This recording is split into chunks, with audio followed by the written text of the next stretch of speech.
घर का झगड़ा शुरू किससे होता है? किसी के घर का झगड़ा स्त्री से शुरू होता है और किसी के घर का झगड़ा पुरुष से होता है। मैं केवल यहाँ दोनों को ये निवेदन करूंगा कि यदि पुरुष झगड़ा शुरू करता है तो जब आपको पता है कि मेरे पति की ओर से झगड़ा होता है तो फिर आप उस झगड़े की आग में घी क्यों डालती हो? आग तभी भड़कती है जब उसमें घी हो। यदि घी नहीं होगा तो आग बुझ जाएगी। यदि पति आग लगा रहा है तो पत्नी को चुप रहना चाहिए।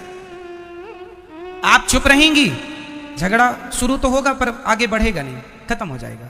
और यदि स्त्री आग लगा रही है, स्त्री झगड़ा कर रही है, तो पुरुष को समझदारी का परिचय देना होगा, आपको चुप रहना होगा। यदि गृहस्थी को बचाना है तो दो में से एक को समझदार होना ही पड़ेगा। दोनों मूर्ख हुए तब तो गृहस्थी चल ही नहीं सकती। चलेगी बताइए? इसलिए दो में एक को समझदार होना चाहिए। इसलिए या स्त्री समझदारी का परिचय दे या पुरुष समझदारी का परिचय दे।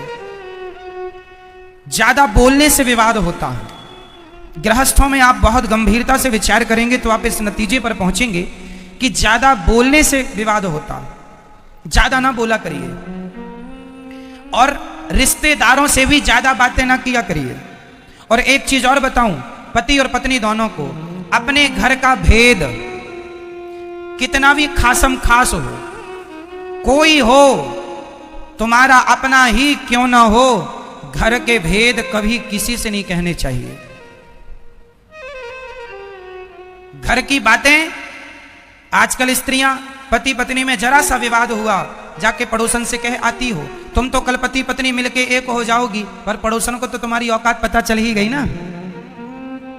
वो तो सदा ताने, अरे हमसे ना ज्यादा झाड़ो, हम जानते हैं तुम्हारे पति को, हम जानते हैं तुम्हें, तुमने क्योंकि बोल दिया था। सारे घरों में झगड़े होते हैं, हर घर में। इसका अर्थ ये नहीं कि तुम अपनी बातें जाके पड़ोसन से कह लोगी, रिश्तों में कह लोगी, किसी से ना कहा करो। अपनी घर की बातें घर के आप लोग अपनी समझदारी से अपने रिश्तों को ठीक करिए। और तलाक देना और लेना ये किसी भी समस्या का समाधान नहीं। तलाक लेके क्या करोगे? माँ बाप के घर बैठोगी? बेटियों से मेरा सवाल है, तलाक लेके कहां जाओगी? अपनी मम्मी के घर बैठोगी कब तक? मम्मी जब तक जिंदा है तब तक तुम्हारा सम्मान है। माँ मर जाएगी फिर तुम्हारी भौजाई तुम्हें सम्मान करेगी? सम्मान भी देखो, एक दिन जाओ 2 दिन जाओ तो सम्मान होता है, घर पे ही पड़े रहो किसी के तो सम्मान नहीं होता। बोलो हाँ या ना?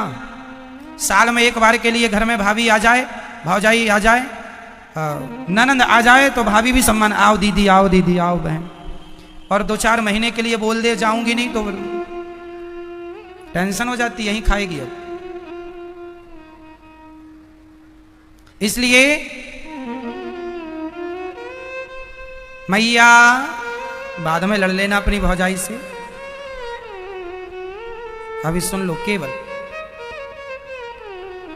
कुल मिला के बात यह है, मैं सारी यहां बेटियों से बात करना चाहता हूं, बहुओं से। कई बार बहुएं अपनी मां के कहने से अपने पति को छोड़ देती हैं। मां ने कहा तेरी ससुराल अच्छी नहीं है, पति लड़ता रहता, आजा हम जिंदा हैं, हम तेरा पेट भरेंगे। ये मम्मियों को पता नहीं कब अक्ल आएगी। बेटियां बताओ, आपसे सवाल है, बेटी अपने पति के साथ सुखी रह सकती है कि अपनी मां के साथ? ज्यादा सुख उसे मां दे सकती है या उसका पति? जोर से।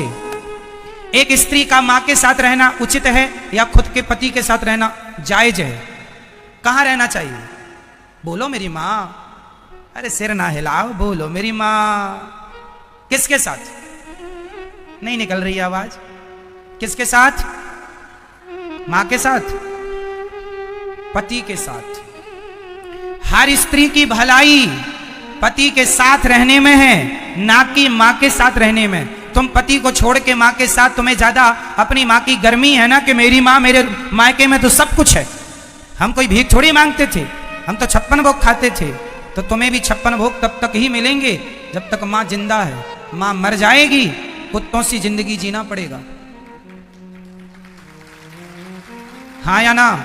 फिर इसलिए अपनी भलाई चाहती हो तो अपने पति की बात मानो, अपनी मां की नहीं। जिन जिन बेटियों ने अपनी मां की बात मानी, शादी के बाद उनका घर उजड़ा है।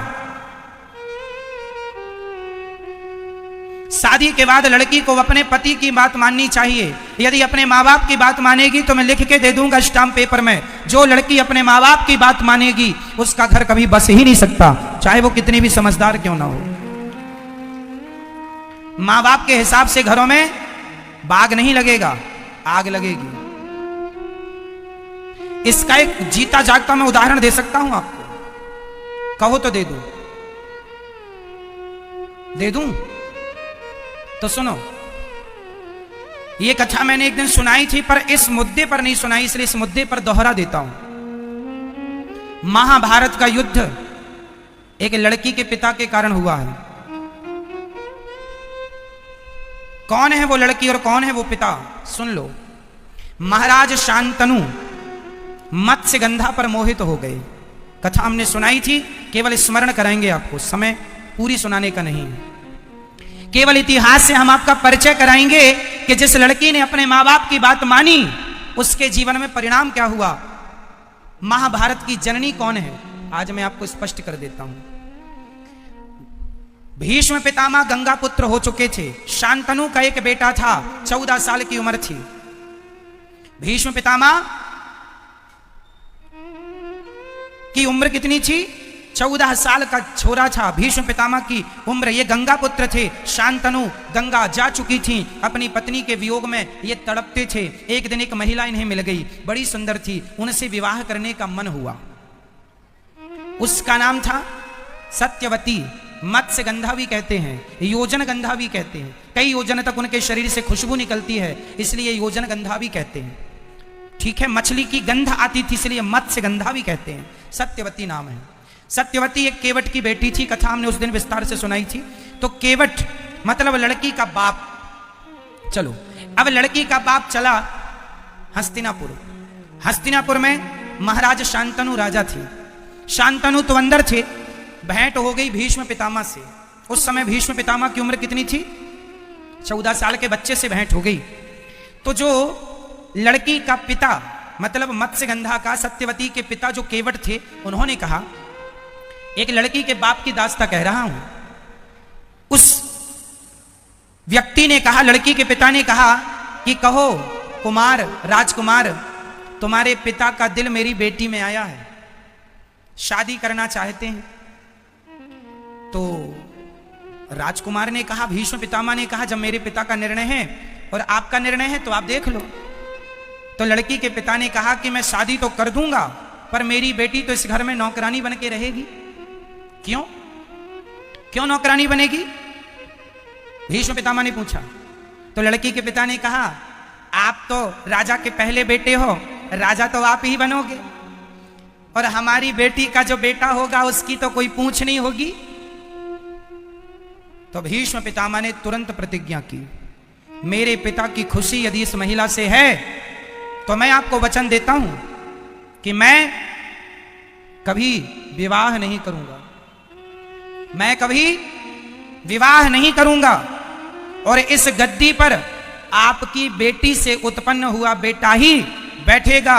ये देवताओं को साक्षी मानकर 14 साल के बेटे ने प्रतिज्ञा कर ली। इसी का नाम है भीष्म प्रतिज्ञा। अब सुनो, सत्यवती के बेटे हुए, उनके कोई संतान नहीं हुई। फिर संतानें व्यास जी के द्वारा हुई। धृतराष्ट्र, पांडु धृतराष्ट्र बैठे सत्ता पे और धृतराष्ट्र को पुत्र। यदि भीष्म पितामह उस गद्दी पर बैठते तो महाभारत का कभी युद्ध होता?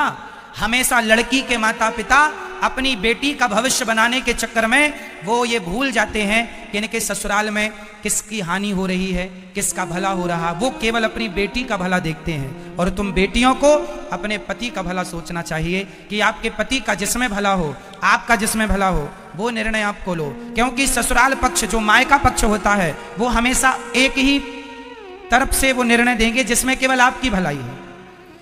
यदि उस लड़की के पिता ने यह देखा होता कि राज्य की भलाई किसमें है तो वो ये कभी संकल्प ना दिलाते, फिर भीष्म पितामह राजा बनते, और भीष्म पितामह राजा बनते तो महाभारत जैसी स्थिति कभी उत्पन्न ना होती।